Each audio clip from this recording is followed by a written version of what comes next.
Biz hozir Meksikadagi Cancun shahrining shimolidagi SLS degan bir rezortda. Cancun shahri dunyoda dangliq sayohat o'rni bo'lib, dunyoning har qaysi joylaridan kelgan sayohatchilarni o'ziga jalb qildi.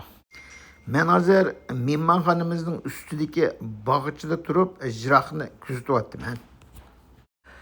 Oldimizda G'uva ko'rinayotgan u Islomi Xuaras degan bir orol. Bu orolmi sayohatchilarni ko'p jalb qildi. Janubda ijroqda ko'rinib turgan Cancun shahri bo'ldi. Cancun shahri turist o'rni bo'lib, zavod korxonalar yo'q. Shuning uchun havosi sap hem illiq bo'ldi. Biz bu yerda bir haftadak turdik. Tuvanda ko'rgan yerlarning bir qismini tanishtirib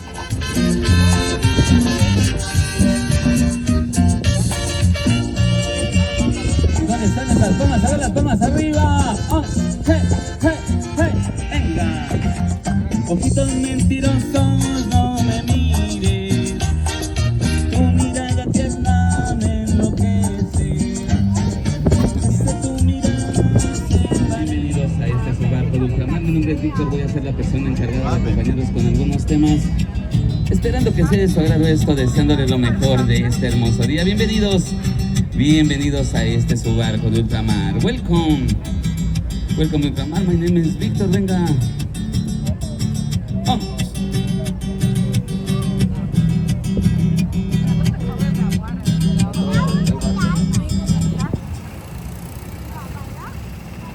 Biz Islomi Xuaras degan orolga chiqib, bu yerdan oldida ko'rinib turgan shundoq bir oddiy bir sayohat arvon demdik. Shuni o'tirib 2 soatdek aylanib chiqdik. Odam nihoyat jiq, sayohatchilar bek ko'p keldi.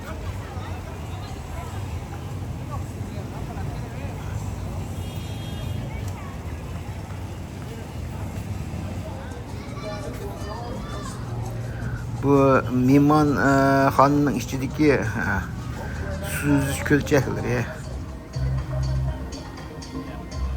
Manzara nihoyat go'zal ekan buning ichida. Mishada bir haftadak vaqtni o'tkazdik.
Agar fursat yor beradigan bo'lsa, Cancunni ziyorat qilishni o'ylashib qo'ying.